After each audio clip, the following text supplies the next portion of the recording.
और जो मैंने मार्केटिंग का छोड़ा था धंधा, उस टाइम पे 30,000 था। आप यकीन माने कि मैं आज से 10 गुने पे हूँ कि सर ने डाटा सीक्रेटली छुपा के रख रखा है। तब उस टाइम पे 30-40 हजार सैलरी होना बहुत बड़ी बात होती थी। मतलब आप डेटा लीक ना हो इसलिए आपने ऑलरेडी प्रोटेक्ट कर। 1 रुपी फॉर हैमरिंग और 9,999 पर where is hammering. Hub manufacturing वाले कंप्यूटर को क्या जाने, कंप्यूटर के आपने अपने बाप का समझ रखा है।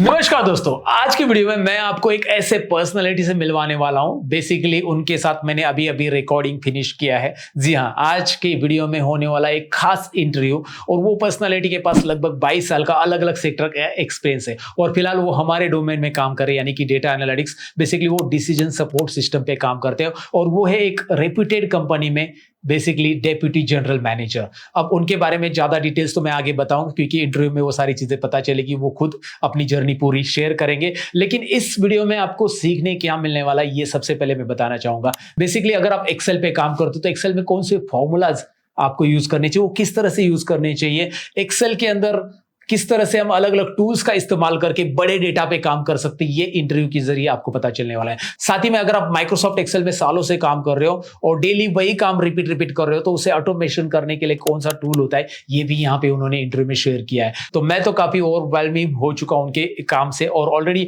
मैंने उनके प्रोजेक्ट भी देखे, उन्होंने बहुत सारे प्रोजेक्ट भी किए, तो वो प्रोजेक्ट देख के मैं काफी इंप्रेस हूं। और इस इंटरव्यू में एक प्रोजेक्ट भी हमने यहाँ पे आपको दिखाया। तो अगर आप इंटरेस्टेड हो भाई डेटा के बारे में जानने के लिए, डेटा की इंसाइट जानने के लिए, तो ये इंटरव्यू पूरा का पूरा अटेंड कर लीजिएगा। मेरी मानिएगा, अगर आपका डेटा का नॉलेज यहाँ है तो वो यहाँ तक पहुंच जाएगा, गारंटेड पहुंच जाएगा।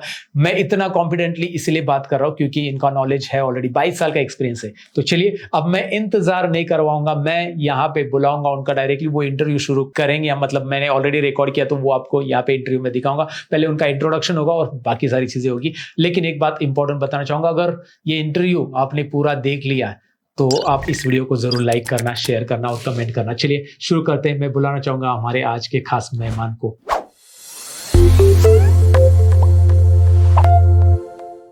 तो दोस्तों, सबसे पहले मैं स्वागत करना चाहूंगा विकास जी का हमारे चैनल पे। विकास जी, बहुत बहुत धन्यवाद आपका हमारे चैनल पे आने के लिए।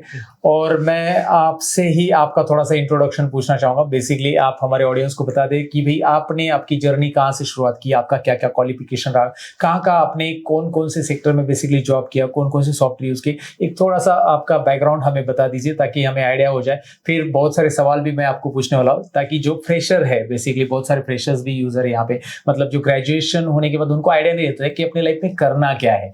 तो वो सारे सवाल हम कवर करेंगे और आपका एक इंटरव्यू जो कि बहुत यूजफुल रहेगा सबके लिए। तो सबसे पहले तो मैं अभी आपको पूछना चाहूंगा, आप अपनी जर्नी हमें बता दीजिए। धन्यवाद सतीश जी।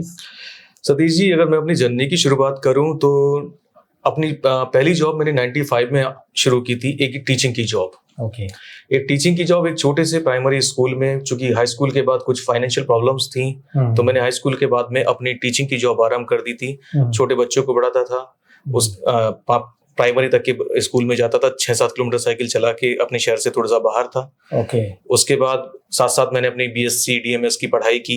मतलब आपने ग्रेजुएशन जब आप कर रहे थे एक्चुअल में, तभी आपने ऑलरेडी अपना इंटरशिप चालू कर दिया, मतलब आप यकीन मानेंगे, मैं 12 बजे तक एग्जाम ले रहा हूँ और 2 बजे से एग्जाम दे रहा हूँ, वो स्थितियां मैंने झेली है।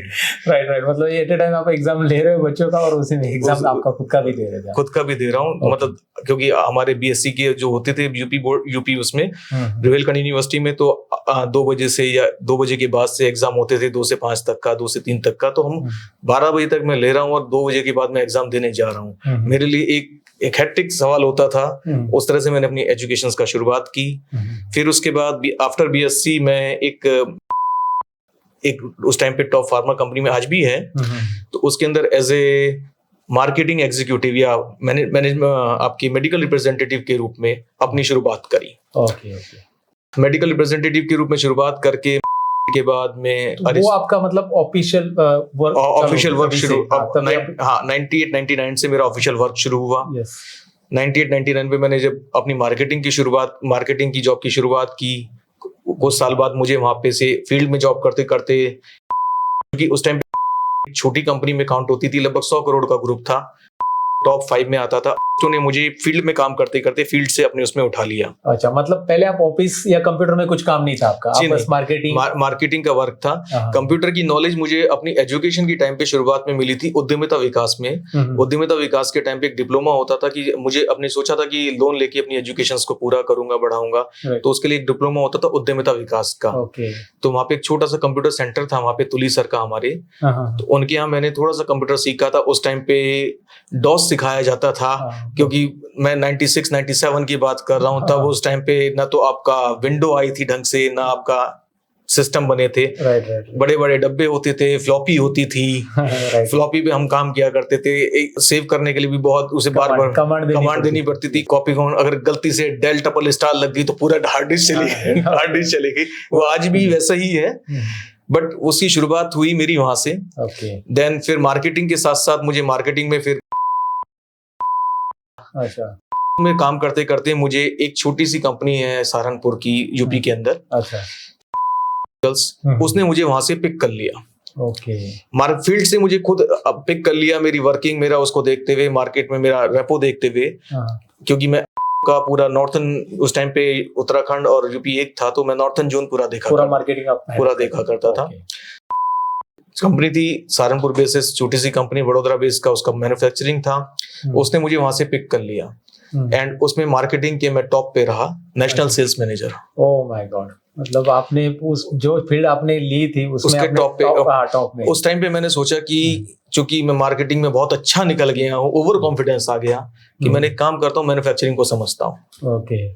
मैन्युफैक्चरिंग को समझता हूँ। आप समझ सकते हैं, मैं अगर 2000 की बात करूं, तब उस टाइम पे 30-40 हजार सैलरी होना बहुत बड़ी बात होती थी। एग्जैक्टली। मैं वहां से सोचा कि जब मैं मैन्युफैक्चरिंग को समझूंगा तो मैन्युफैक्चरिंग अपनी कराऊंगा, उसके बाद मैं खुद की मार्केटिंग करूंगा। उस प्लान से मैं 2000 के आसपास में 2001-2 के आसपास मैंने 2003 में मैंने मैन्युफैक्चरिंग के लिए एक छोटी सी कंपनी में, जिसमें हमारा मटेरियल बनता था, वहां पे अप्लाई किया। मैं 30,000 की जॉब छोड़ के केवल 2500 की जॉब पे वहां गया। अरे बाबा, मतलब आप पूरे डाउनग्रेड हो गए। सिर्फ क्योंकि मुझे पैशन था कि मैं सीख के अपनी खुद की करूंगा। स्विच करना है आपको, कुछ अलग करना था, इसलिए आपने स्विच करके गया। जब वहां गया तो वहां पे एज चूंकि साइंस बैकग्राउंड का बंदा था, मैंने ऑन जॉब करते करते, मैन गाइड में जॉब करते करते एमएससी कंप्लीट कर ली थी। मार्केटिंग के साथ में कोई ऐसा चैलेंज नहीं आता। एमएससी कंप्लीट कर ली थी, तो एमएससी की वजह से मेरे को एज ए केमिस्ट के रूप में वहां पे जॉब मिल गई।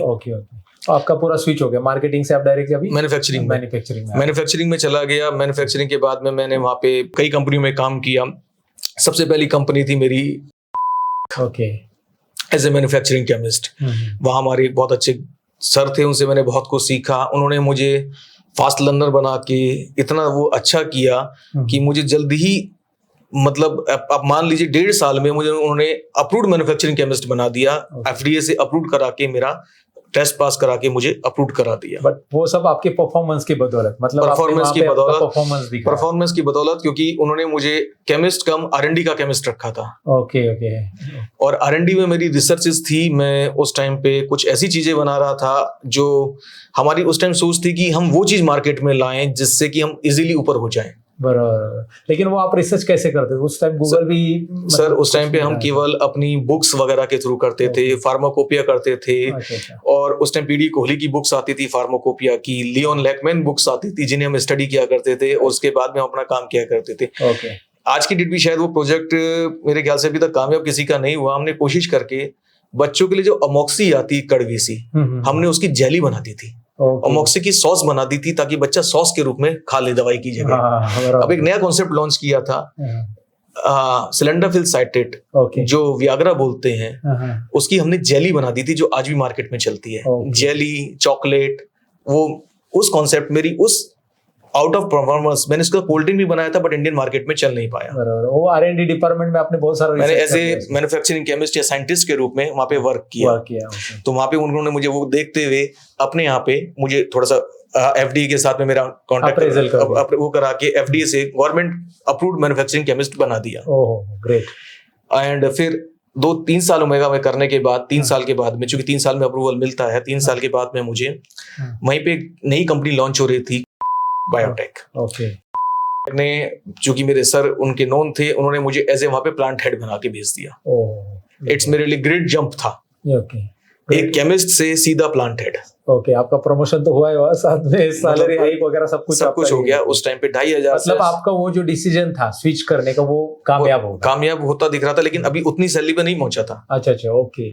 क्योंकि मैन्युफैक्चरिंग केमिस्ट या उसकी छोटी सेटअप में उतना नहीं मिलता था। मार्केटिंग में ज्यादा रहता है, मार्केटिंग में। लेकिन मार्केटिंग में एक एज रहती है, आप 25 तक एमआर रह सकते हैं, 30 तक आप मैनेजर रह सकते हैं, 26 तक आप एनएसएम रह सकते हैं। उसके बाद में तो आपको कोई ढो रही है तो कंपनी ढो रही है। 30-40 के बाद आपको बस आप कंसल्टेंसी कर सकते हैं। वो क्रिकेट प्लेयर की तरह आपका परफॉर्मेंस डाउन होने के बाद वैसा कुछ हो जाता है, सेम पोजीशन हो जाती है। ओके। देन मैन्युफैक्चरिंग के उसमें आने के बाद में वहां से मेरा एक नया सफर शुरू हुआ। अच्छा। वहां से के बाद मुझे एक हरियाणा की कंपनी थी, उसने पिकअप किया वहां पे।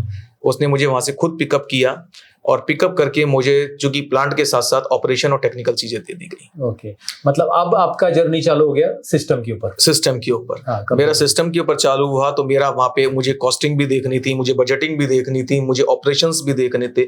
अब यहाँ पे शुरुआत होती है हमारी एक्सेल की। माइक्रोसॉफ्ट एक्सेल अब पिक्चर में मेनली हमारे जितने भी ऑडियंस है 2000 यही जर्नी आपकी सुनना चाहेंगे कि आप 2003 से यहाँ से मेरा एक्सेल पिक्चर में आया। मतलब आप तभी का कौन सा वर्जन यूज कर रहे थे? 2003। उससे पहले लोटस और ओपन ऑफिस के वर्जन थे वहां पे रखे हुए।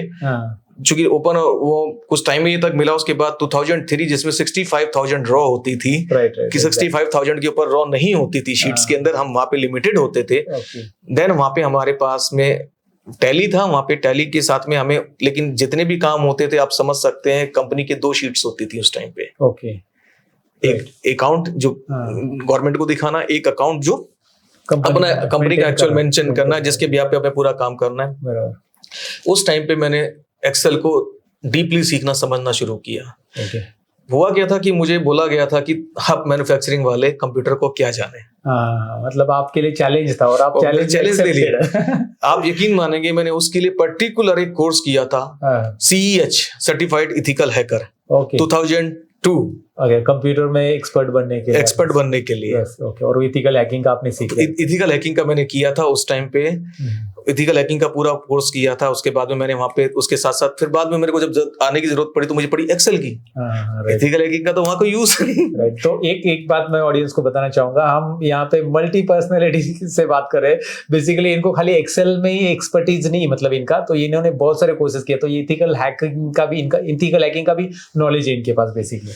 और आप आगे कंटिन्यू कीजिए। सो उसके बाद मैंने माइक्रोसॉफ्ट ऑफिस की स्टडी करना शुरू किया। उस टाइम पे एक्सेल बाइबल आती थी, अगर आप याद करेंगे तो एक्सेल बाइबल आती थी। वो एक्सेल बाइबल से मैं स्टडी करता था। वो उसमें से आप पूरा उसमें से स्टडी करता था। मैंने पहले डीप डाइव, आज की डेट में अगर मैं स्टूडेंट्स की बात करता हूँ तो हम अगर बेसिक की बात करें तो हम अगर शुरू की होम टैब पे चले जाएं, होम टैब का कट पेस्ट वाला बटन ही देखें, अगर कोई स्टूडेंट ढंग से पढ़ना चाहे तो उसमें 4 दिन लगेंगे। जैसे वो 2 मिनट में, अरे इसमें तो कॉपी पेस्ट है, अरे आप पेस्ट स्पेशल के ऑप्शन में तो जाके देखिए, पूरा डैशबोर्ड बना देता है पेस्ट स्पेशल का ऑप्शन। आपका खाली पेस्ट स्पेशल ऑप्शन इतना बड़ा है जिसे समझने के लिए 4 से 5 दिन लग जाएंगे। एग्जैक्टली। लोग समझते हैं यार कॉपी किया पेस्ट किया इतना ही काम है, बट पेस्ट स्पेशल इन्होंने ऑलरेडी एक्सप्लोर किया है और हमने भी इसके ऊपर है ना टाइम टू टाइम बहुत सारे डिटेल वीडियो बनाया, तो वो डिटेल में अगर सीखेंगे तो उससे बहुत कुछ बना सकते हैं। और इन्होंने ऑलरेडी वैसे बनाए, हम आगे देखेंगे आपको कि उन्होंने क्या क्या किया है। प्रैक्टिकली हम एक प्रोजेक्ट भी आपको दिखाएंगे। आगे कंटिन्यू आप मुझे बताइए कि फिर उसके अलावा अगर आप आज की डेट में बात करें तो हमारे आज के स्टूडेंट क्लिप बोर्ड को खोल के भी नहीं देखते। हाँ एग्जैक्टली, क्लिप बोर्ड का उन्हें पता ही नहीं होता 90%। तो मैंने एक्सेल बाइबल से स्टेप बाय स्टेप स्टडी करना शुरू। फिर उसके बाद में जब आई लेटर राइटिंग की बात, चूंकि एफडीए में लेटर जाते थे तो मुझे वर्ड भी समझना पड़ा। ओके। फिर उसके बाद आई कि आपको प्रेजेंटेशन भी देनी है कस्टमर के सामने, तो मुझे पीपीटी समझना पड़ा। और ये तब की बात है 2003 से 2003 की बात कर रहा हूँ। 2003 में मैंने उसको पूरा स्टडी करके स्टार्ट किया। अब मेरी 2 वर्किंग स्टार्ट हो गई, एक मेरी कॉर्पोरेट वर्किंग, एक मेरी कंप्यूटर सॉफ्टवेयर वर्किंग, जहां मुझे साथ के साथ अपने जो टैली के सॉफ्टवेयर थे उस टाइम पे, फिर आपको 2006 की बात करूं, फिर जब मैंने छोड़ी मैं एक रेपुटेड फार्मास्यूटिकल्स कंपनी उत्तराखंड की, या वैसे तो बात करें तो एशिया की नंबर 1 मैन्युफैक्चरिंग ज्वाइन किया था। ओके। में मुझे प्लांट 2 का प्लांट हेड बना के लिया गया था। राइट।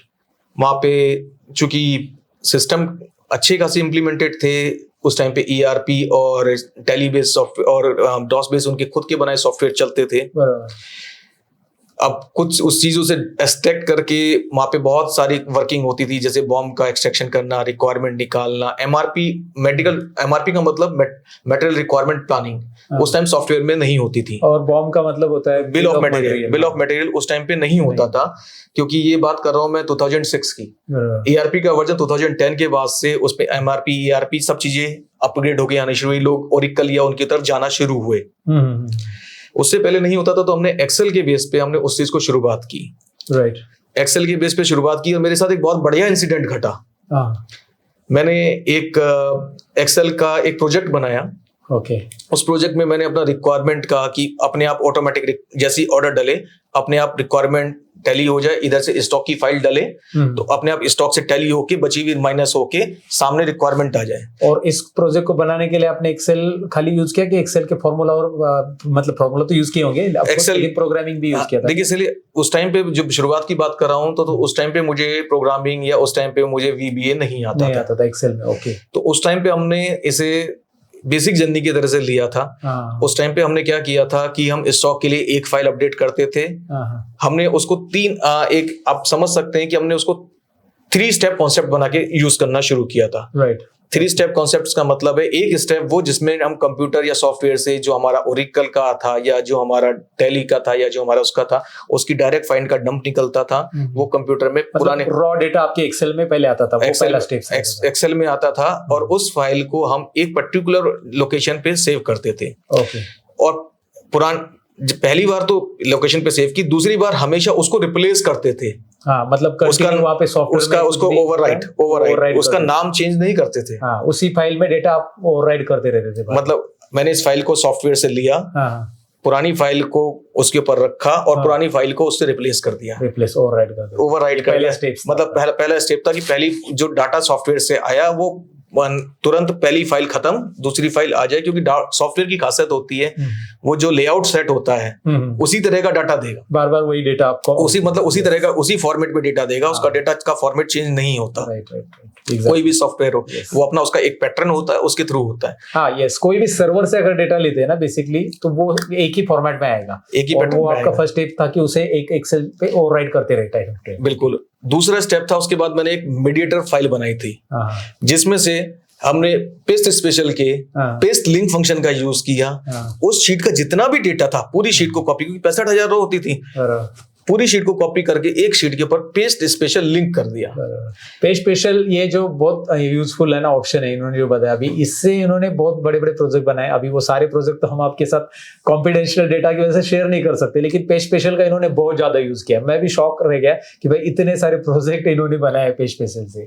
तो पेस्ट स्पेशल मतलब पेस्ट लिंक से ऐसा होता है कि डेटा वहां पे रहेगा सोर्स फाइल में, राइट, और आप उसके जो प्रीव्यूज दिखाना चाहते हैं उसे पेस्ट लिंक कर सकते हैं। बिल्कुल, पेस्ट लिंक कर सकते हैं, या फिर इजिकल टू का जो फंक्शन हम यूज करते हैं, आप पेस्ट लिंक इजिकल टू का यूज हो जाता है। इजिकल टू करके हमने उस फाइल से उसका पूरा एड्रेस देके उस फाइल में उधर डाटा दे दिया। मिड फाइल की शीट 1 पे। ओके, और शीट 1 से द्वारा लिंक कर दिया शीट 2 को। ओके, शीट 2 में केवल उतना एक्सट्रैक्टेड डाटा लिया, उसे स्ट्रक्चर करके लिया कि हम जब भी इसे यहाँ पे लाएं तो हमारे उसी स्ट्रक्चर में डाटा एज इट इज आए। मतलब आपके डेटा के जो इनसाइट्स आपको चाहिए वो शीट 2 में लिया आपने, जितने रिक्वायर्ड है उतने, क्योंकि रॉ डेटा में तो बहुत अनवांटेड चीजें रहती है। जैसे आपको ट्रांजैक्शन आईडी की जरूरत नहीं और बहुत सारे पड़े हैं, कोई रेफरेंस पड़े हैं, तो उन सारी चीजों को आपने वहां पे नहीं लिया। जिनको जरूरी वही ले लिया आपने, वही ले लिया। और उसके साथ में वहां पे चूंकि कुछ फार्मूले लगा के लिया, वीलुकअप का यूज किया, इफ फंक्शन का यूज किया, वो शीट 2 पे कर दिया, शीट 1 से लिंक करा के। यस, समझ गया। वहां पे लिंक करा के कर दिया। चूंकि अभी अगर न्यू जनरेशन अगर शुरुआत भी करती है तो उसके सामने सबसे बड़ी चैलेंज होती है कि यार एक ही फाइल पे रोज अपडेट करें, साला इसका रोज फॉर्मेट चेंज करें, इसको या तो VBA में सेव करके बार बार करते रहे, लेकिन उसमें भी गलती होती है। एग्जैक्टली, उसमें भी गलती है, थोड़ा सा इधर उधर हो गया डाटा तो आपका गड़बड़ हो गया। बट आपने क्या करा, उस फाइल को, मेन फाइल को एज इट इज रहने दिया, उसको रोज रिप्लेस किया, उसकी मीडिएटर फाइल के साथ की शीट 1 के साथ में उसको लिंक एज इट इज रहने दिया, और शीट 1 का लिंक शीट 2 के साथ कर दिया, और शीट 2 पे अपनी जितनी कंडीशन करनी है अप्लाई, सारी अप्लाई कर दी। कटाई छटाई जो करनी, फार्मूले, आपके फार्मूले डिस्टर्ब नहीं होंगे क्योंकि फार्मूले तो शीट 1 से लगे, और शीट 1 का डाटा आपकी बेस फाइल से अपडेट हो रहा है जो कि सॉफ्टवेयर से आ रही है। एग्जैक्टली।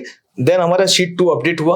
और यहाँ पे बेनिफिट एक और होता है, जैसे आपने कहा कि फॉर्मूले आपने अलग शीट पे लगाए तो वहाँ पे हैंग होने के चांसेस भी कम है, खत्म। मतलब जो फॉर्मूला ज्यादा लगाने के बाद प्रॉब्लम होता है तो वहाँ पे फॉर्मूला के मतलब हो गए, फिनिश हो गए। अब जब आप शीट 2 पे काम करो तो उन फॉर्मूला पे कुछ कर नहीं रहे हो तो कोई ना एक्सेल स्लो होने का कोई चांस ही नहीं है ऐसे।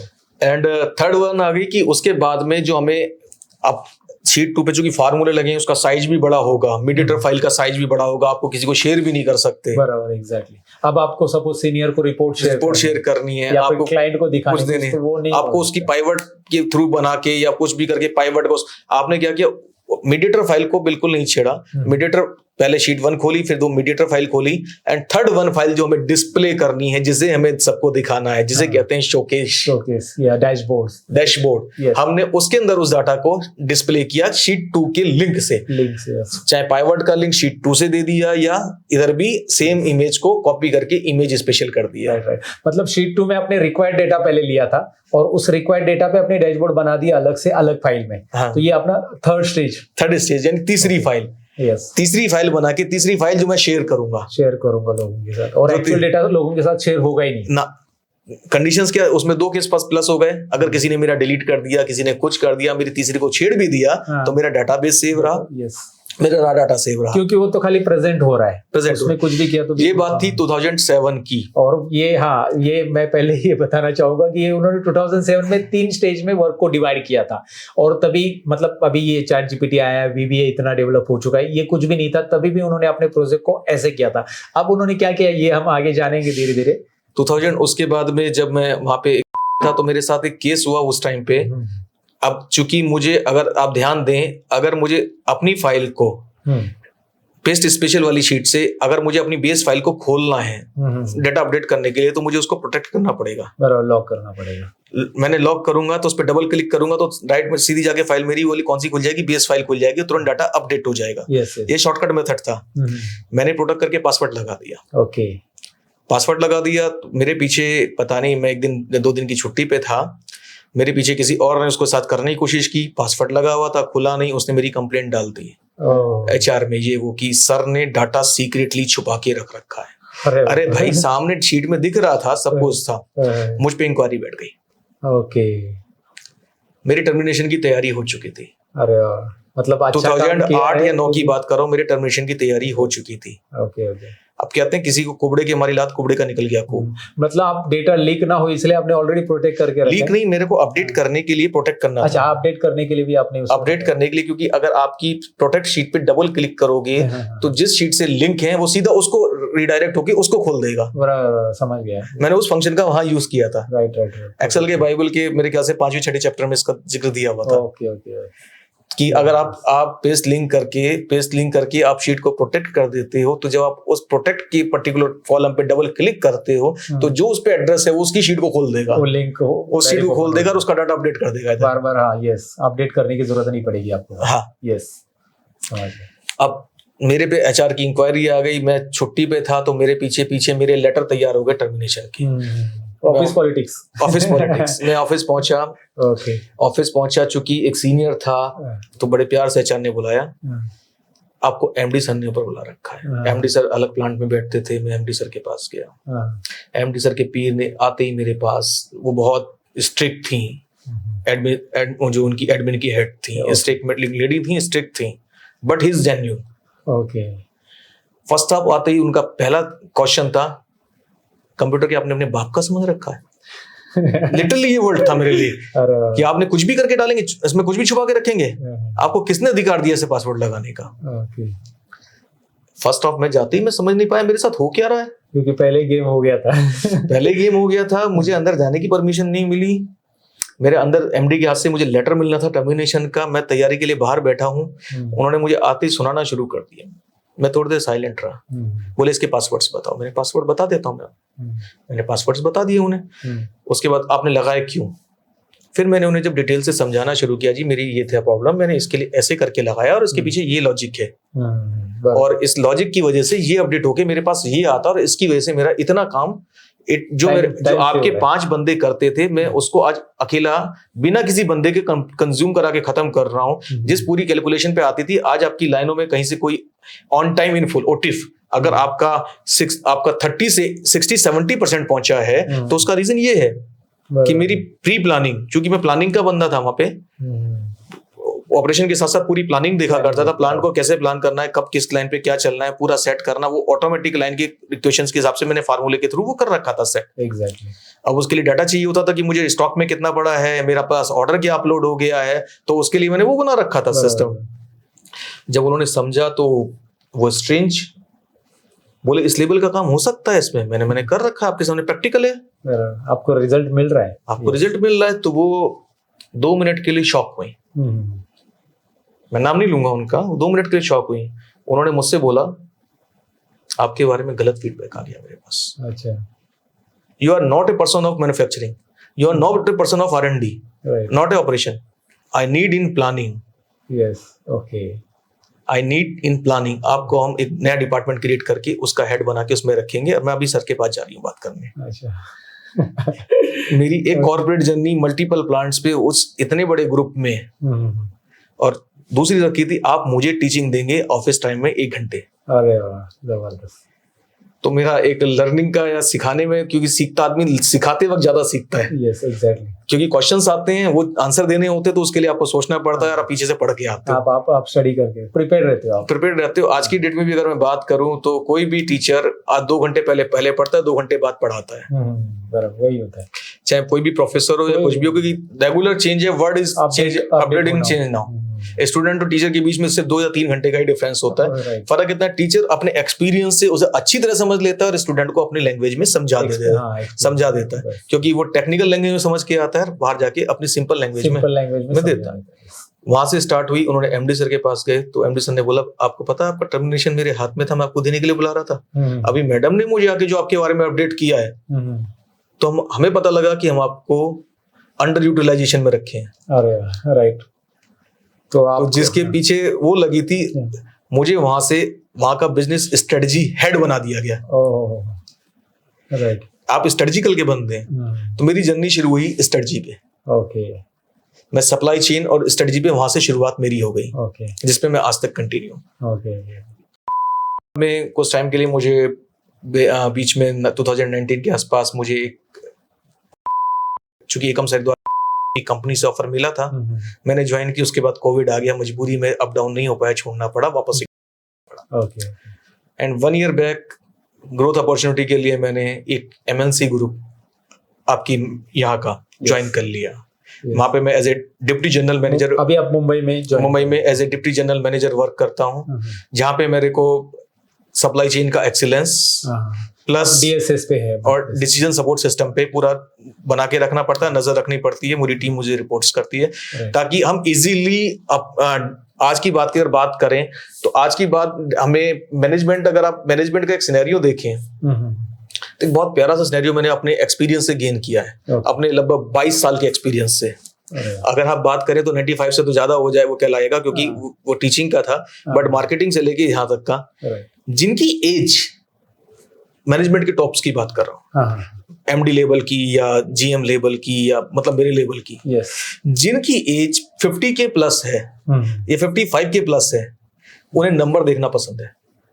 वो ग्राफ नहीं देखते कभी, उनको एक रिपोर्ट चाहिए, उनको नंबर चाहिए। भाई बता दे इसमें मुनाफा क्या है, या बता दे इसमें कहाँ पे क्या है। वो गिनती के नंबर देखते हैं और उंगलियों पे कैलकुलेशन करते हैं, या हद कैलकुलेटर उठाते हैं, या टेबल याद करके वो करके कैलकुलेशन करते हैं। एग्जैक्टली। ये बहुत यूजफुल टिप्स रहेगी आपके लिए। इन्होंने बहुत अच्छी बात शेयर की है। अगर आपके सीनियर्स 50 से 60 के बीच में है तो समझ जाओ कि उनको नंबर्स देखने में बहुत मजा है, वो आपके बाकी सारे कैलकुलेशन देखने में पसंद नहीं करेंगे। डायरेक्ट उनको रिजल्ट दिखाओ कि भाई ये रिजल्ट है। उनको केवल की नंबर्स चाहिए होते हैं, जो हमारी भाषा में जिसे हम बोलते थे सूटकेस वाला मैनेजर उस टाइम के। अच्छा, सूटकेस।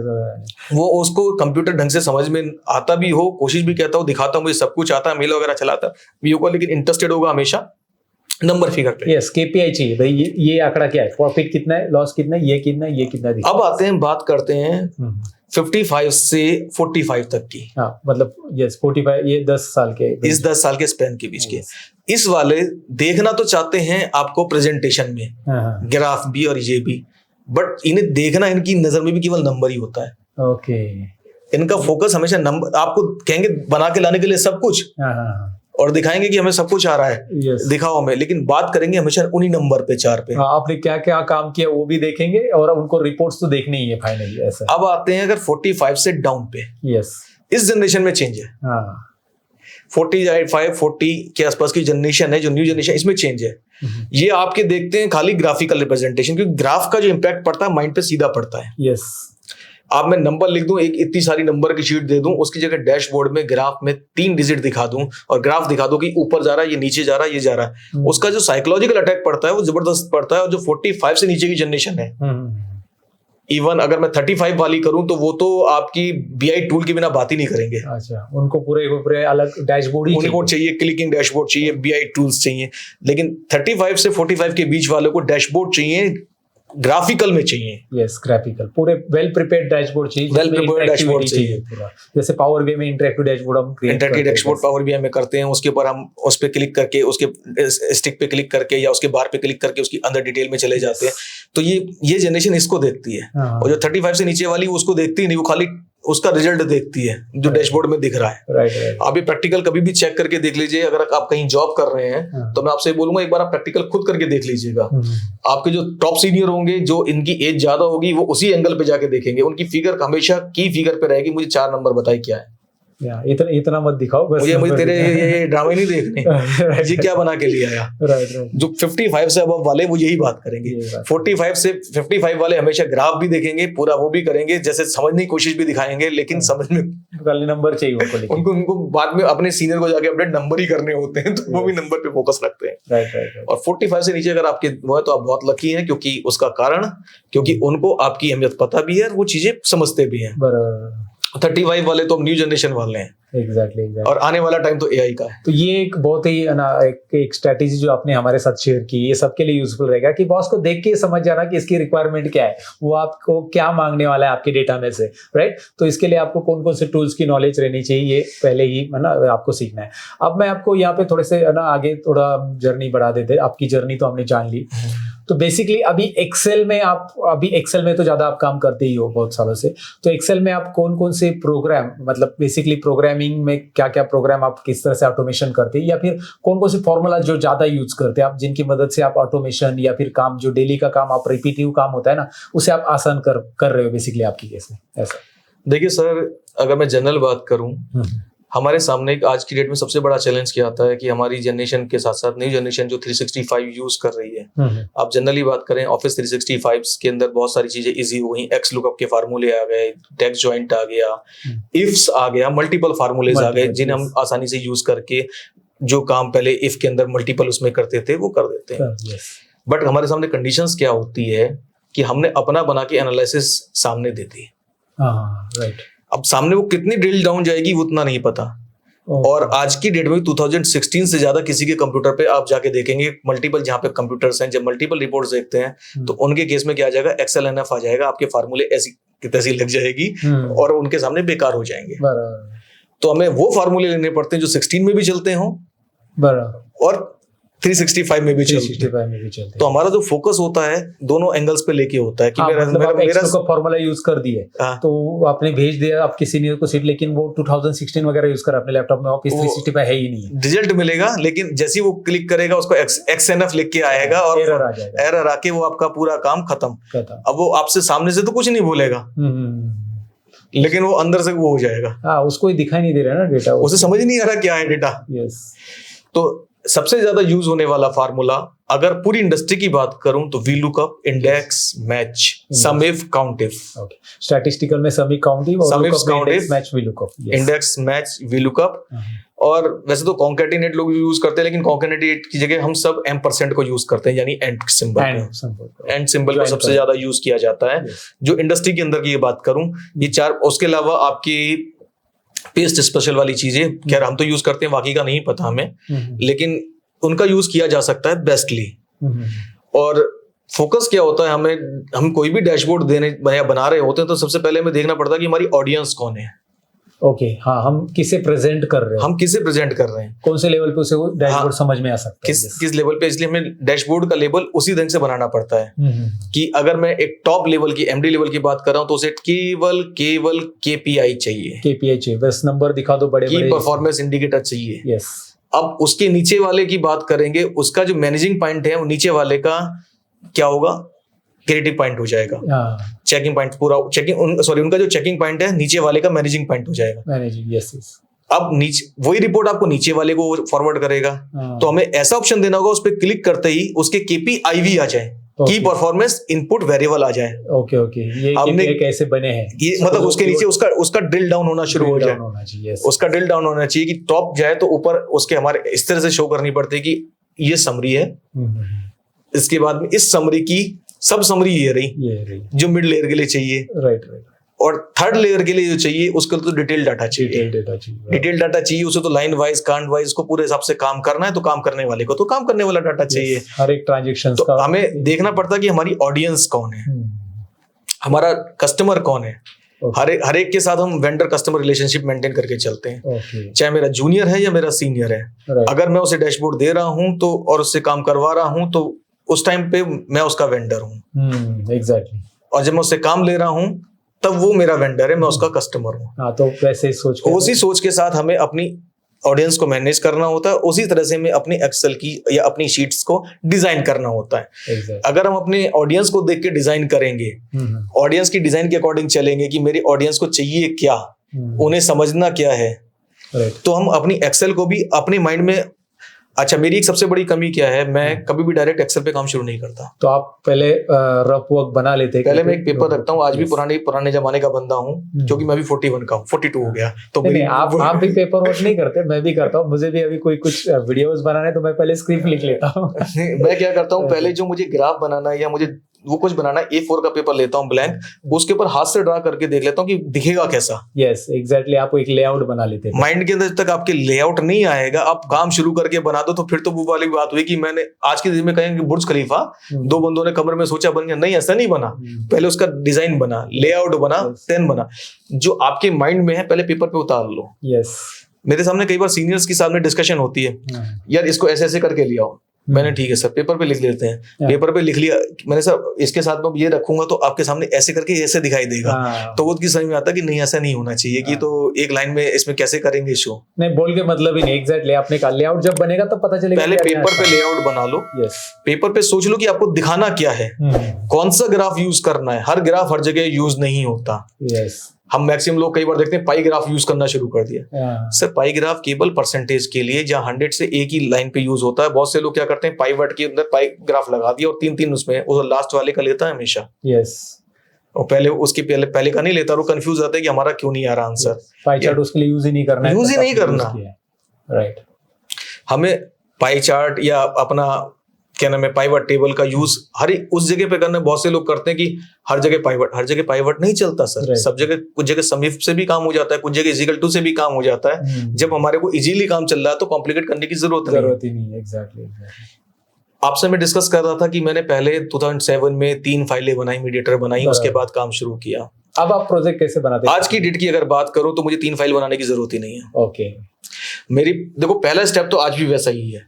रॉ फाइल तो आप अलग सा बना, रॉ फाइल जो सॉफ्टवेयर से आ रही है वो डायरेक्ट डाउनलोड होती है। चाहे मैं SAP से लूं, चाहे मैं ERP से लूं, चाहे मैं प्रोसेस मास्टर से लूं, चाहे मैं ओरेकल से लूं, चाहे मैं टैली से लूं, जो फाइल आती है या नेट से लूं डायरेक्ट। और ये स्टेप जो आप बोल रहे हैं ना रॉ फाइल का, ये सभी डेटा एनालिसिस वालों का है। सभी का जितने भी डेटा एनालिसिस करते हैं ना, वो लोग पहले रॉ फाइल को, इवन पावर BI भी पहले रॉ फाइल से डेटा ले लेता है, तो वही करते हैं। इसको डाटा वेयर हाउसिंग बोलते हैं हमारी लैंग्वेज में। डेटा वेयर हाउसिंग, ये एग्जैक्टली। और इसके बाद हम ETL का एक्सट्रैक्ट ट्रांसफर लोड का यूज करते हैं। ट्रांसफॉर्म में अभी ये आता है एक नया टूल जिसके बारे में अभी ये बात करेंगे, और इन्होंने इसका भी बहुत ज्यादा निचोड़ बोले एकदम से, थैंक यू सर, हर एक चीज का मैंने देखा है आपने कितना यूज किया उसे। तो ये है एक्सेल का powerful tool, power query data cleaning का टूल है, ETL टूल इसे बोलते हैं। Extract transform and load, data को एक्सट्रैक्ट करता है, ट्रांसफॉर्म करता है, लोड करता है। इसके ऊपर मैंने वीडियोस भी बनाया ऑलरेडी, लेकिन मैंने इनका जो प्रोजेक्ट देखा ना, तो इन्होंने कमाल कर दी इस ETL के बारे में। तो आप ही बताइए कि ETL में आप क्या क्या करे हैं? देखिए सर, ETL के केस में क्या होता है कि हमारे पास में अब एक्सेल की भी एक लिमिट है। यस, 10 लाख रोज ही आ सकते हैं। 10,48,572 या 672 के समथिंग आसपास रो हैं, और 16,000 कॉलम है। Yes yes. और एक बहुत प्यारी सी बात आप लोगों से करूं कि जहां 50,000 के पार VLOOKUP पे पहुंचोगे, आपकी सिस्टम में गोल गोल घूमना शुरू कर देगा। चाहे आप 64 बिट पे हो, यस, और आप उस कितने भी हो 2 लाख से ऊपर की रो गई, आपका सिस्टम हैंग होना शुरू। एक इंपॉर्टेंट बात तो याद रख लो, ये एक्सेल में VLOOKUP फॉर्मूला 50,000 रो देते ही 50,000 रो पे VLOOKUP फॉर्मूला लगाया तो गोल गोल घूमने चालू होगा। आप बोलोगे यार ये क्या हो रहा है, तो इसीलिए एक्सेल में ज्यादा फॉर्मूलाज लगाने नहीं है, पावर क्वेरी इसीलिए तो बनाया गया है। तो अभी यही समझा रहे सर आपको बेसिकली। बिल्कुल सर, मैं उसी पे जा रहा था क्योंकि मैंने आपसे बहुत कुछ सीखा है, आपकी कई वीडियोस देखता हूँ, आपसे काफी कुछ तो आप ही से चुराया है जिससे सीख के काम चला रहा है। और मैं चोर हूँ, हर जगह जहां से ज्ञान मिलता है चुराने पहुंच जाता हूँ। नहीं, ज्ञान चुराना नहीं बोलते उसे, आपने उसे एक्वायर कर लिया, हमने तो वहां पे रखा था। बेसिकली जब हम VLOOKUP लगाएं, सम इफ लगाएं, क्योंकि ये फार्मूले क्या होते हैं, आपके डेटाबेस से उसे कनेक्ट करते हैं।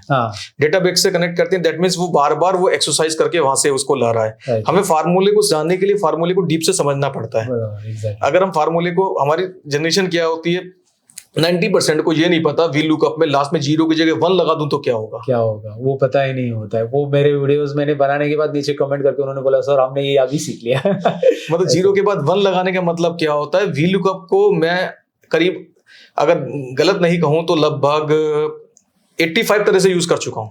ओहो, जबरदस्त, आपने बहुत ज्यादा मतलब उसके साथ में VLOOKUP के साथ में मैच, VLOOKUP के साथ में चूज, VLOOKUP के साथ में इंडेक्स भी, VLOOKUP के साथ में और भी चीजें, VLOOKUP का डायरेक्ट डाटा इनसाइड F9 का यूज करके उन सब 85 टाइम के ऊपर से मैच की टेबल से लेके कि वो अलग अलग मेथड से VLOOKUP यूज किया जाता है। यस एग्जैक्टली, VLOOKUP बहुत सारे अलग अलग मेथड से यूज करते हैं और ऑलरेडी हमने 3 घंटे के वीडियो भी बनाए जिसमें मैंने अलग अलग 15 एग्जांपल बताए। इन्होंने तो 80 एग्जांपल यूज किए, मैंने 15 एग्जांपल, एक डिटेल वीडियो 3 घंटे का बनाया, तो 80 एग्जांपल का सोचो कितने घंटे का बनेगा।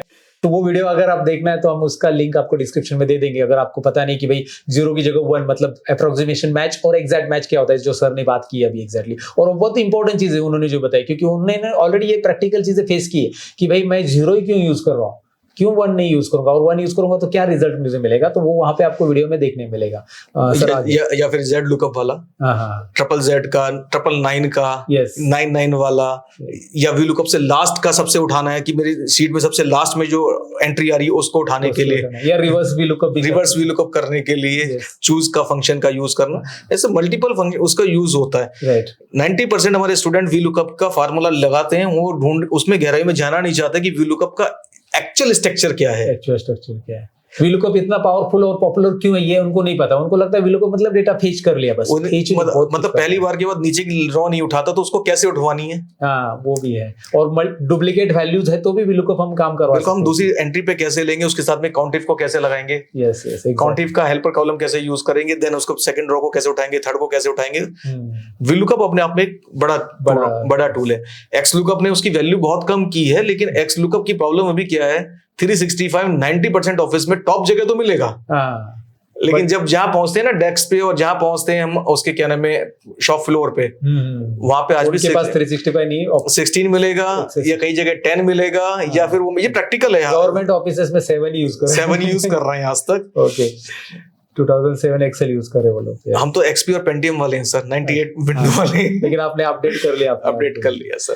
तो अभी VLOOKUP के बारे में आपने बताई, इतना सारा एक्सप्लोर है। अब मुझे थोड़ा सा पावर क्वेरी के बारे में जानना है कि क्या कर सकते हैं। अब देखिए, जो हमारा VLOOKUP या इनसे हमारा 50,000 या 1 लाख के आसपास जाती डाटा हैंग होना शुरू हो जाता है। तो हमारा, अगर मैंने एक बार क्लिक कर दिया या उसमें आ गया, मेरी फाइल हैंग हो गई, बार बार बंद हो गई, नीचे लिखा आ रहा है प्रोसेस थ्रेड, और वो जब तक पूरा नहीं आएगा तो हम उस पर काम नहीं कर पाएंगे, क्योंकि फॉर्मूला देने के बाद आपने एंटर किया तो वो घूम रहा है और आपको वो हैंग ही हो गया, समझ जाओ। क्योंकि आपने रुकना, एक तो आधा घंटा रुको तभी वो प्रोसेस होगा, नहीं तो फिर हैंग ही हो गया और बंद करना पड़ेगा आपको। दोबारा फिर से फॉर्मूला दोबारा से शुरुआत करो। उसको बचाने के लिए हम क्या करते हैं, आज की डेट में पावर क्वेरी का यूज करते हैं। Power query is the most important powerful tool. I think ये पहली बार जब आया था पावर क्वेरी 2011 या 12 के आसपास आया, तब एडिन के रूप में आया था। एडिन 2010 में उन्होंने, और 16 से ये 13 और 16 से ये इनबिल्ट इसके अंदर हो गया। 13 में भी एडिन ही यूज करना पड़ रहा है, 16 में इनबिल्ट कर दिया। इनबिल्ट डेटा टाइप में अवेलेबल रहता है पावर क्वेरी, डेटा में इनबिल्ट यूज हो गया।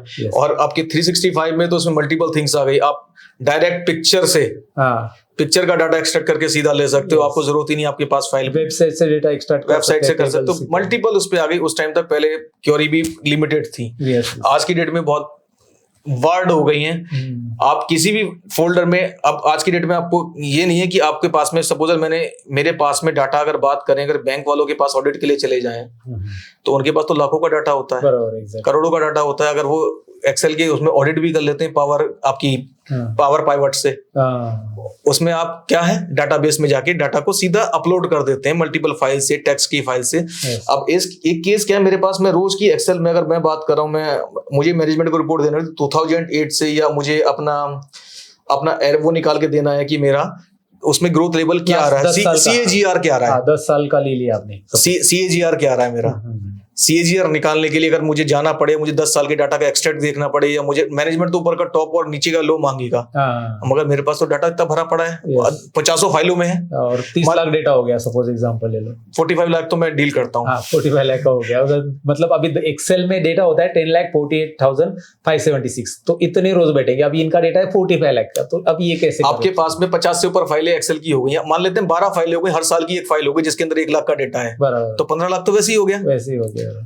या फिर आपकी हर महीने के बाद फाइल बनेगी, तो महीने बाद फाइल के हिसाब से आप देखिए एक साल में 12 फाइलें, 12 लाख हो गया अगर 1 लाख। अब इन सब फाइलों को वैसे क्लब करने चलो, फार्मूला के थ्रू क्लब करने चलो, तो आपकी वाट लग जानी है, और आपको रोज रोज वही काम करने में आप कहेंगे मेरा 4 महीने का प्रोजेक्ट हो गया, उसके बाद बात करूंगा। उसी का निकालने के लिए पावर क्यूरी इतना जबरदस्त टूल है कि आप सीधा फोल्डर्स में, आप उसमें फाइल में सेम लेआउट की फाइल सेव करते चले जाइए। बस एक चीज का ध्यान रखना है, जो पर्टिकुलर फोकस स्पेशल है, जो सॉफ्टवेयर की फाइल डाउनलोड कर रहे हो वो आप उसको छेड़ेंगे नहीं। ओके। अगर कंडीशंस क्या हुई, आपके अंदर उसके अंदर शीट का नेम चेंज हो गया, 5 फाइलों में शीट का नाम शीट 1 आ रहा है, और 6ठी फाइल में नाम लिखा आ गया, तो वो वर्क नहीं करेगा, एरर दे देगा, क्योंकि आपने ऑटोमेशन में वैसे सेट कर दिया है। ऑटोमेशन में आपने शीट से आपने जब उसको आपने श्रिंक किया, तो आपने उसको सेट कर दिया फोल्डर पे कि मुझे ये शीट्स ये जितनी भी इसमें शीट पड़ी हैं, जितनी भी वर्कबुक पड़ी हैं, उनकी सबकी शीट 1 शीट 1 का इस कॉलम का डाटा एक्सट्रैक्ट होके ज्वाइंट, आपको आज की डेट में तो हम तो करते थे, लेकिन आज की डेट में करने की जरूरत नहीं, एक क्लिक पे वो ऑटोमेटिक उतनी क्वेरी का अपने आप लिख के दे देता है। राइट। और उसके बाद में वहां पे डाटा अपलोड होना शुरू हो जाता है। आपने क्या किया, अपनी सॉफ्टवेयर की फाइल आई, अपलोड करके फोल्डर में डाल दी, आप मेन फाइल पे गए, रिफ्रेश किया, आपका डाटा उसमें ऑटोमेटिक अपडेट हो गया। मतलब रॉ फाइल को आपको छेड़ना ही नहीं है, रॉ फाइल को आपको एज इट इज आपके एक फोल्डर में डाल देना है, ताकि वो पावर क्वेरी उसे ऑटोमेट ले।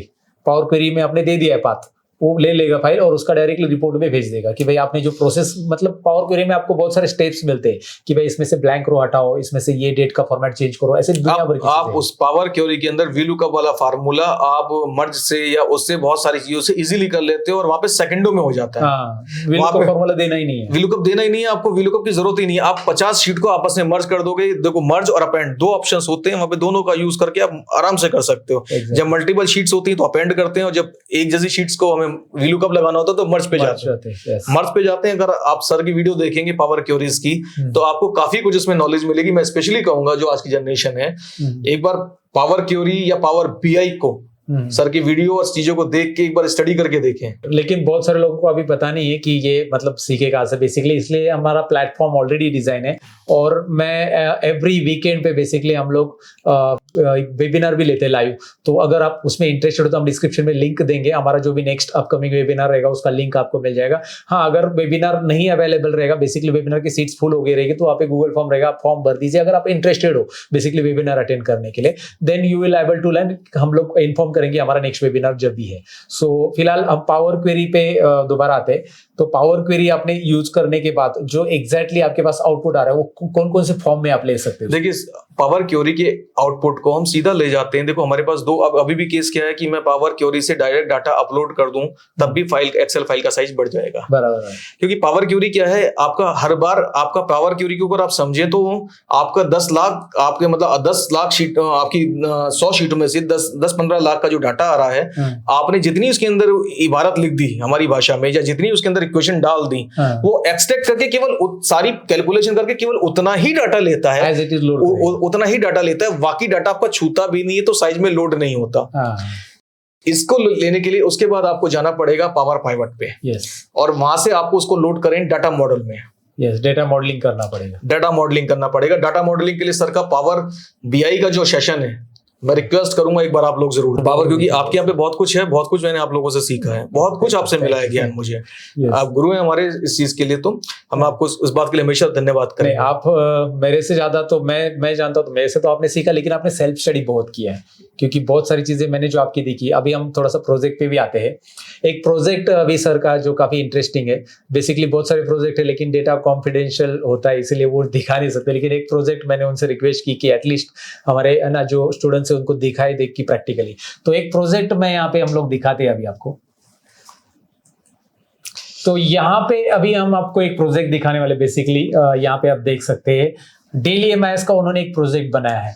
तो इस प्रोजेक्ट के बारे में मैं आपसे थोड़ा सा एक्सप्लेनेशन चाहूंगा अभी। बिल्कुल सर, मैं आपको थोड़ा सा बताता हूँ। अगर आप कहीं भी किसी भी प्लांट में काम कर रहे हैं या किसी भी ऑफिस में काम कर रहे हैं, तो एक चूंकि प्लांट का है ओवरव्यू, तो हमें प्लांट का सबसे पहले टर्नओवर देखना होता है, उसके बाद उसका प्रोडक्शन देखना होता है। टर्नओवर बोले तो उसकी सेल कितनी हुई, उसका प्लांट वाइज प्रोडक्शन देखना होता है, उसके पास कितने सेल्स ऑर्डर बचे हुए हैं वो देखना होता है वैल्यू में, क्योंकि वॉल्यूम इसलिए क्योंकि उसको मशीनों पे लोड करने के लिए, चाहे आप ऑटोमोबाइल इंडस्ट्री में हो, चाहे फार्मा इंडस्ट्री में हो, चाहे आप किसी भी इंडस्ट्री में हो, आपकी जो शॉप फ्लोर है उसे लोड करने के लिए वॉल्यूम चाहिए। लेकिन मैनेजमेंट का फोकस, दो क्वांटिटी का आप ऑर्डर नहीं दे सकते, नहीं, आप उसको लाइन के लोड के अकॉर्डिंग ही चलाओगे, उसके अकॉर्डिंग चलाओगे। लेकिन अगर मैनेजमेंट की बात करूं तो मैनेजमेंट को चाहिए होता है वैल्यू, कि उसको किसकी वैल्यू कितने में है, और उसके पास स्टॉक का वैल्यू कितना पड़ा है, स्टॉक का ओवरव्यू तो चाहिए। उसके बाद में उनको चाहिए होता है कि उनकी मंथ के अंदर पावर और यूनिट कितनी और फ्यूल की कॉस्ट कितनी आ रही है।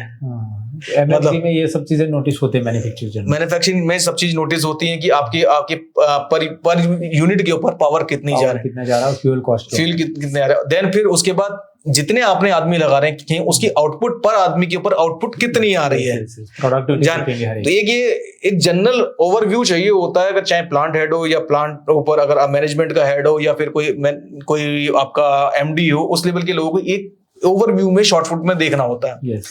तो उसी के लिए यहाँ पे शुरुआत होती है, उसको फ्रंट में मिलता है कि उसे देखना क्या है। ये सामने से डैशबोर्ड है, ये जो डैशबोर्ड है ना ये एक्सेल में बनाया हुआ है, लेकिन यहाँ पे उन्होंने उस तरह से डिजाइन किया कि लगे कि एक सॉफ्टवेयर हम यूज कर रहे हैं। बिल्कुल। एंड उसके बाद में जब हम इस पे क्लिक करते हैं, हमें देखना है कि प्लांट वाइज टर्नओवर हमारा कितना आ रहा है। हम यहाँ क्लिक करते हैं तो जितने प्लांट्स हैं उनका लास्ट डे से पहले कितना हो गया था, लास्ट डे में कितना हुआ, टोटल कितना हुआ, प्लांट वाइज उसका टर्नओवर आ गया सेल का। कि हमारी कितनी सेल हो रही है। मैं जिस कंपनी का दिखा रहा हूं मैं उसको थोड़ा सा चाहूंगा सर से हाइड करके रखें, कि कुछ चीजें यहाँ पे जो नेम है वगैरह वो हाइड हम रखेंगे कॉम्पिटिशन के लिए, लेकिन चार्ट में यहाँ पे आपको दिखाई देगा, नंबर्स दिखाई देंगे। अब इसके बाद अगर मेरा जो सीनियर पर्सन है उसका इतने पे काम चल गया तो ठीक है, वो वापस होम पेज पे जा सकता है। ओके, राइट, होम पेज पे जा सकता है। दैट मींस वो वापस इंडेक्स पे आ गया। जैसे आप बुक में पढ़ते हैं कि पहले बुक की इंडेक्स होती है कि मुझे कौन से पेज पे पहुंचना है, उस इंडेक्स पे क्लिक कर दें। मैं वापस टर्नओवर पे जाता हूं।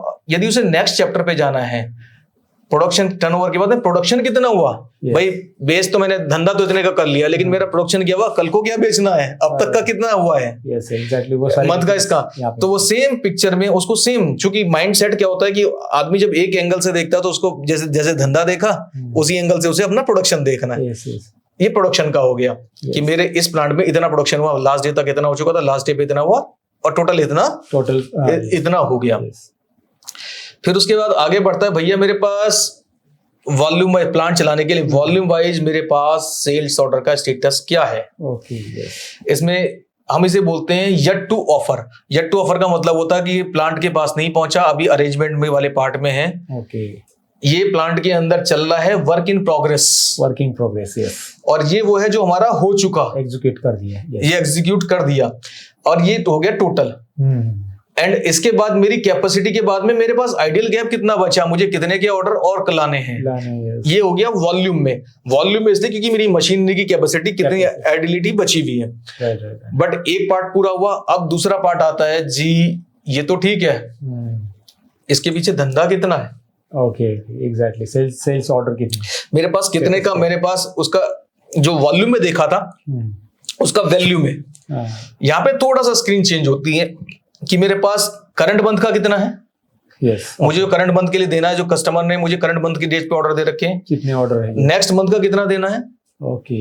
नेक्स्ट मंथ का, यानी उससे आगे का कितना देना है, तो आगे के एक क्वार्टर का आपको पूरा अरेंज करना मतलब पूरा, मतलब मुझे करंट का और नेक्स्ट मंथ का तो मैं करना ही पड़ेगा। हाँ। उसके बाद में टोटल ये आ गया पैसे में, यस यस यस, अगर मैंने कर दिया तो इतने पैसे मुझे मिल जाएंगे। ओके। देन आता है कि मेरा वर्क इन प्रोग्रेस में कितना है, तो टोटल पेंडिंग ऑर्डर की स्थिति आ गई इतनी। समझ गए। इसे बोलते हैं आपका waterfall chart. Waterfall chart, yes exactly. Waterfall chart. यहाँ पे टोटल पेंडिंग की स्थिति है कि उसके बाद में मेरे पास में जो गोदाम में तैयार माल रखा वो कितना रखा है, और अब तक का सेल मैंने कितना कर दिया। ये इसको वहां से भी लिंक कर सकते हैं आप। बराबर, वहां से आ जाएगा टोटल। हाँ जी। और एंड टोटल मेरे पास अभी तक का जो ऑर्डर की स्थिति है वो इतने धंधे की है। इसमें हम अगर प्लांट वाइज जाएं तो हम उसको, मैंने यहाँ पे बटन दे रखे हैं, वो यहाँ पे प्लांट पे क्लिक करके अच्छा, नीचे प्लांट 1 2 3 4 ऐसा चेक कर अपना अपने उस पे प्लांट पे जा सकता है और कंसोल पे वापस प्लांट पे आ सकता है। यस यस ये हो गई धंधे की बात की, पैसे की, यस। क्योंकि जो हर ऑर्गेनाइजेशन देखना पसंद करती है। अब आता है स्टॉक की स्थिति, ओके। कितने वैल्यू का स्टॉक किस प्लांट में पड़ा है और कितने दिन का पड़ा है। प्लांट वाइज आपके पास स्ट्रक्चर है यहाँ पे पूरा। Inventory days, yes. मेरे पास इन्वेंट्री डेज की, इस प्लांट में मेरे पास 100 धंधा मतलब स्टॉक कम है लेकिन इसकी सेल कम होती है, तो इसमें 102 दिन का पड़ा है। 102 दिन तक का मैंने इन्वेंट्री रोटेशन रोक के रखा हुआ है। यस। इसमें कम है लेकिन मैंने 56 दिन का पड़ा है। इसमें सबसे ज्यादा है लेकिन 82 दिन का पड़ा है। दैट मीन्स मेरे लिए ये प्लांट बढ़िया है, इसमें आता भी है और जाता भी है, अमाउंट भी है। यस। और टोटल की बात करें तो इतना पड़ा है, ओवरऑल इतना मेरे पास कच्चा माल पड़ा हुआ है, जिसको मैं कहता हूँ, मेरी भाषा में अगर बात करो तो मैंने, या थोड़ी सी वैसी भाषा में बात करें तो इतने का मैंने माल फंसा के रखा, अपना पैसा फंसा के रख दिया। मैनेजमेंट की नजर से अगर मैं देखूं तो मेरा इतना पैसा फंस गया। यस। मैनेजमेंट को तो रोटेशन ऑफ मनी चाहिए। यस। अब कितने दिन में रोटेट होगा, ये 102 दिन में रोटेट होगा, ये 56 दिन में होगा, कि इतने का बदल के ये पैसे बदल जाएगा। Yes. इसके पीछे फार्मूले लॉजिक्स हैं, वो अलग चीज है, कुछ लगा है। अब इसके बाद में अब इन्हीं लॉजिक पे जाते हैं। तो हमारे यहाँ चूंकि मैं फार्मा से हूं, तो एक तो रॉ मटेरियल होता है, एक पैकिंग मटेरियल होता है, फिनिश गुड होता है, WIP होता है। अगर उनको देखना है कि कच्चा माल रॉ मटेरियल कितने का पड़ा है तो उसकी स्थिति ये रही। यस। तो हर एक का वैसे आपको मिलेगा यहाँ। पैकिंग का देखना है जी, उसकी स्थिति ये रही। WIP का देखना है जी, उसकी स्थिति ऐसी रही। फिनिश गुड का देखना है, उसकी स्थिति यस ऐसी रही। मतलब आपको कितने कितने दिन की इन्वेंट्री किस किस की पड़ी है और टोटल कितनी पड़ी है, टोटलिटी में आ गया। तो इस तरह के जो रिपोर्ट्स अभी सर ने दिखाया ना, बेसिकली अभी भी और है वो बताएंगे, बट ऐसे रिपोर्ट्स जब आप सीनियर्स को दिखाओगे ना तो एग्जैक्टली उनको जो डेटा चाहिए था वो मिल गया। And this is the role of, है ना, बेसिकली इसे MIS का रोल बोलते हैं, डेटा एनालिस्ट का रोल बोलते हैं। ये बेसिकली ये हमारा डिसीजन सपोर्ट सिस्टम है। डिसीजन सपोर्ट सिस्टम है इनका। ये मैं चूंकि एक सप्लाई चेन स्पेशलिस्ट हूँ, मेरे लिए बहुत बड़ा काम करता है कि मेरे पास, मेरे प्लांट में कौन सा डंप पड़ा हुआ है, यस, कहाँ नॉन मूविंग पड़ी हुई, कितने दिन के ज्यादा का धंधा, वो जो मैं पैसा रोक के मेरा फंसा हुआ है, जिसका अगर मैं नहीं खरीदता तो मुझे बैंक से इंटरेस्ट तो मिल जाता। एग्जैक्टली बराबर। या मेरी लिमिट तो बढ़ी रहती, मैं कुछ और उसकी जगह कर सकता था। देखो, अगर आप मैनेजमेंट की, हर बंदे का गोल क्या होता है, सिर्फ एक ही गोल होता है। अगर आप नौकरी कर रहे हैं तो आपका गोल है पैसा कमाना, अगर आप बिजनेस कर रहे हैं तो आपका गोल है पैसा कमाना। हम हर बंदा काम काहे के लिए करता है, सिर्फ पैसे के लिए करता है। एक कंपनी फॉर्म होती है तो वो पैसे कमाने के लिए। हमारा ओरिजिनल गोल पैसा। कोई कहता है मैं कंपनी के लिए काम करता हूँ, तो भाई मैं उससे कहूंगा तेरी कंपनी कल से तुझे पैसे नहीं देगी, काम कर लेगा, बच्चे पाल लेगा। बराबर। आदमी काम दो ही तरीके से करता है, शौक से या खौफ से। चलेगा, राइट, एग्जैक्टली दो तरीके हैं। आप अगर खौफ ना हो तो आदमी सुबह को पोटी भी ना जाए। पेट का दर्द होता है। ये बढ़िया जोक था। तो आपके और अपने शौक को, अगर अपने खौफ को अगर शौक बना दोगे तो मजा कुछ आ जाएगा। अगर मुझे किसी ने चैलेंज ना किया होता तो आज मैं कंप्यूटर सीखता भी ना। मैं तो मैन्युफैक्चरिंग केमिस्ट था, आराम से काम चल रहा था। आज मैं एक मल्टीनेशनल कंपनी के एक GM की पोस्ट पे नहीं होता। और जो मैंने मार्केटिंग का छोड़ा था धंधा, उस टाइम पे 30,000 था। आप यकीन माने कि मैं आज से 10 गुने पे हूँ। अच्छा, डेफिनेटली इतना सारा नॉलेज आपने रखा है तो वो कंपनी आपको उतना देना ही है, ऐसा है।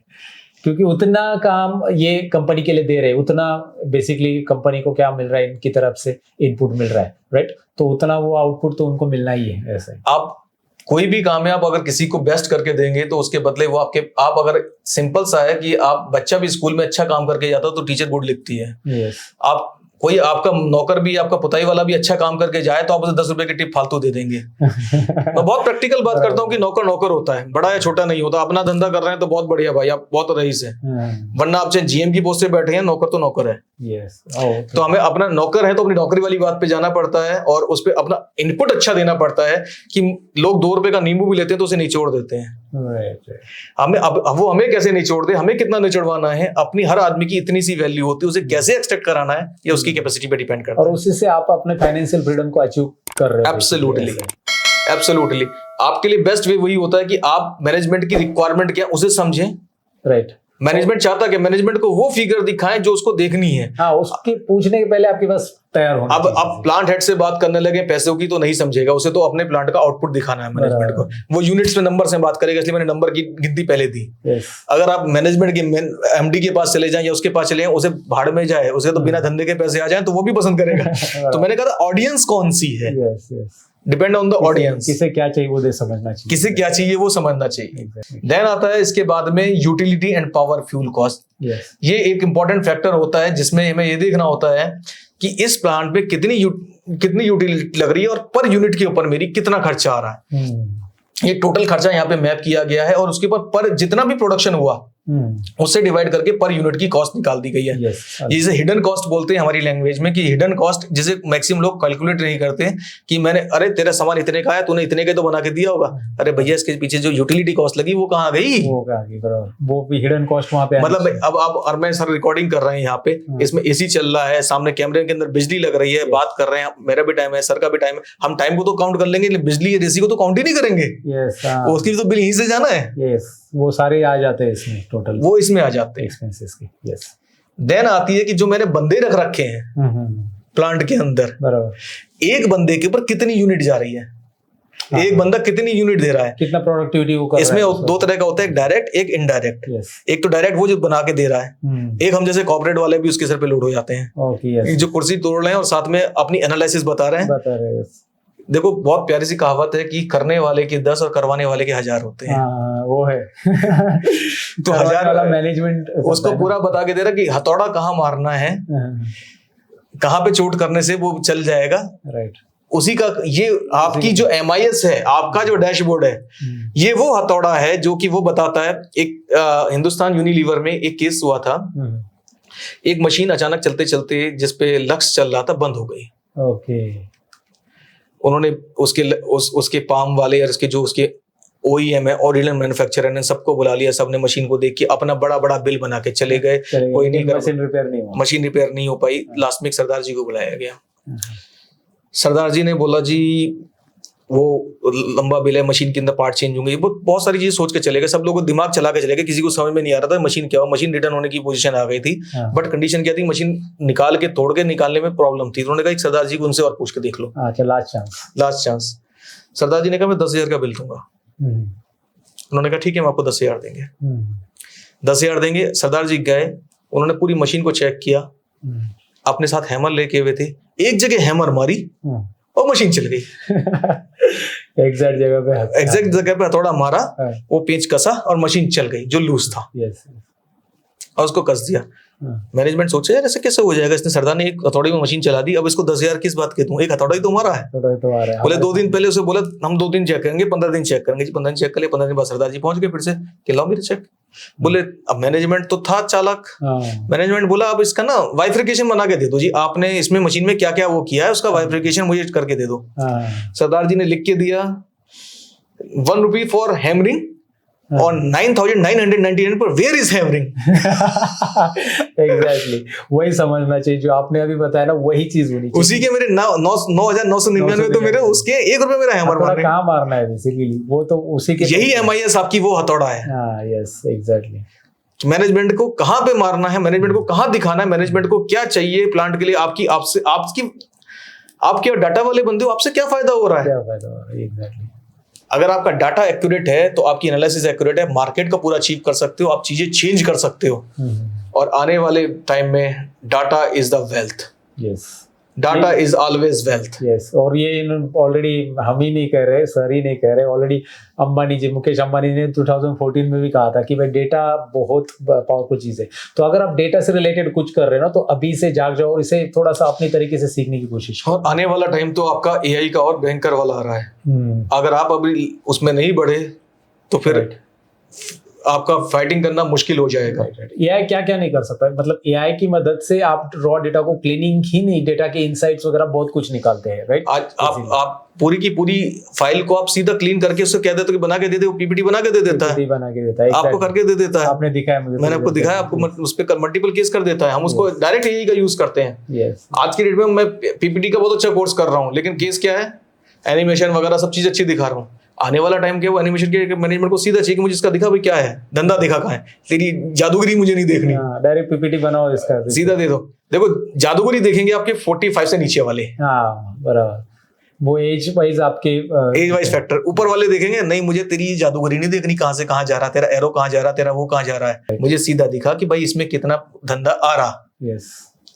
देन इसके बाद नेक्स्ट आता है फोकस पॉइंट, जिसपे मैंने डिटेल शीट बना के डाल दी। यस, डिटेल शीट बना के डाल दी कि उस पे अलग अलग है हमारे मैन्युफैक्चरिंग के क्या है, सेफ्टी के क्या है, कंप्लायंस की पूरी शीट है, जहाँ पे वो ETL से एक्सट्रैक्ट होकर डाटा आ रहा है, राइट। जहाँ पे पर्टिकुलर अलग अलग प्लांट्स की रिपोर्ट्स आई, उन्हें क्लब, वो अपने आप ऑटोमेटिक क्लब हुए, यहाँ पे डेली का अपडेट होकर फाइल को रिफ्रेश कर दिया गया। एक बार आप क्वेरीज एंड कनेक्शन भी दिखाइए यहाँ पे, क्योंकि ये जो रिपोर्ट बना है ना, बेसिकली इसके पीछे इनका पावर क्वेरी है, राइट। क्वेरीज एंड कनेक्शंस अगर आप देखेंगे, पावर क्वेरी या फिर बहुत सारे फॉर्मूलाज, बहुत सारी चीजें लगी पड़ी है इसके पीछे, तब जाके ये बन जाता है। तो यहाँ पे मैं बेसिकली, यहाँ पे हम एक क्वेरीज एंड कनेक्शन देखेंगे, राइट साइड में यहाँ पे आपको दिखाई दे रहा है बहुत सारे क्वेरीज इन्होंने लगाए।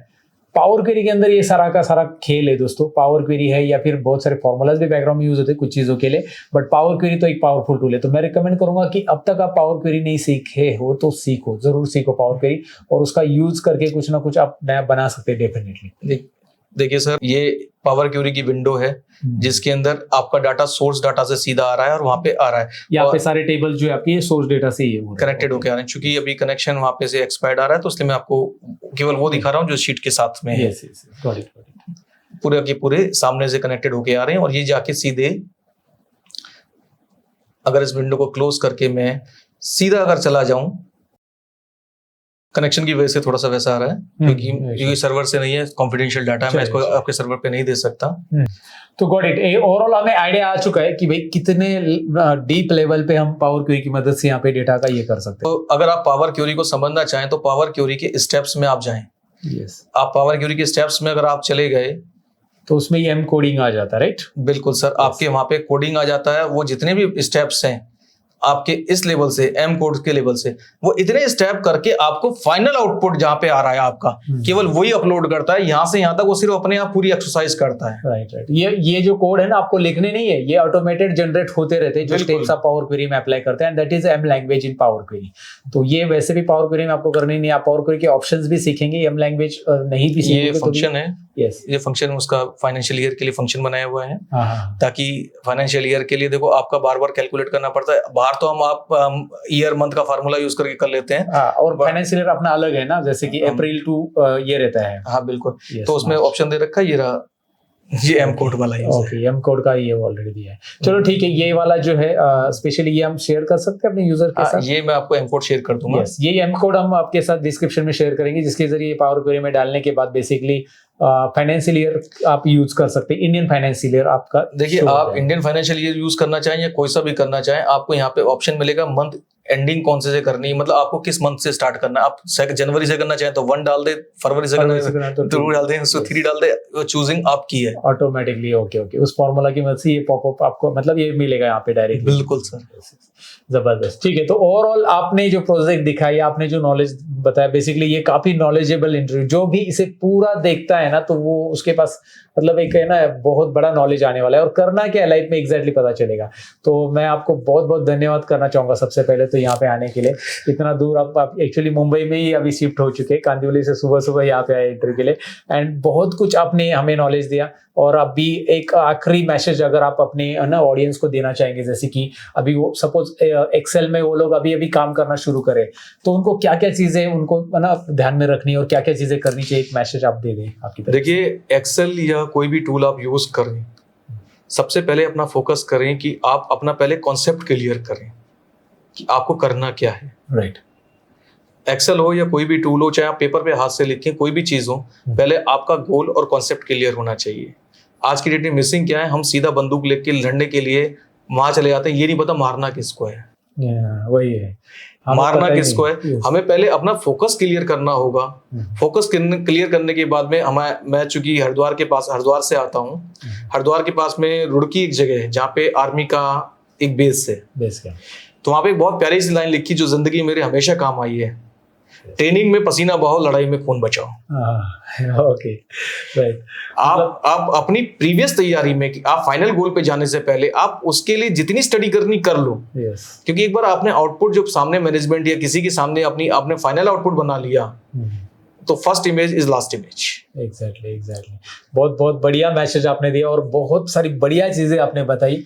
मतलब एक्चुअली मैं तो कहता हूँ कि इस इंटरव्यू को जिन्होंने भी पूरा देखा है वो जरूर कमेंट लिखेंगे, तो आपका एक कमेंट जरूर लिखिए कि विकास जी का इंटरव्यू कैसा लगा आपके, और यहाँ पे आने के लिए फिर से एक बार आपका बहुत बहुत सर मैं आपका बहुत बहुत धन्यवाद करता हूँ कि आपने मुझे इतनी बड़ी अपॉर्चुनिटी दी कि मेरे सामने एक इतनी बड़ी पर्सनैलिटी जिसके साथ मैं इंटरव्यू देने बैठा हूँ, मेरे लिए अपने आप में बहुत बड़ी बात है। खुशकिस्मती है कि सतीश सर मेरे सामने बैठे। मैं इनके हमेशा वीडियो में ही देखता था, आज इन्हें प्रैक्टिकल देख रहा हूँ और मेरे को इन्होंने बुलाया। मेरे लिए उससे बड़ी अचीवमेंट क्या है कि मेरे एक टीचर मेरे सामने आ गए, गुरु गोविंद दाऊ खड़े काके लागो पाए, बलिहारी गुरु आपने गोविंद दियो बताए।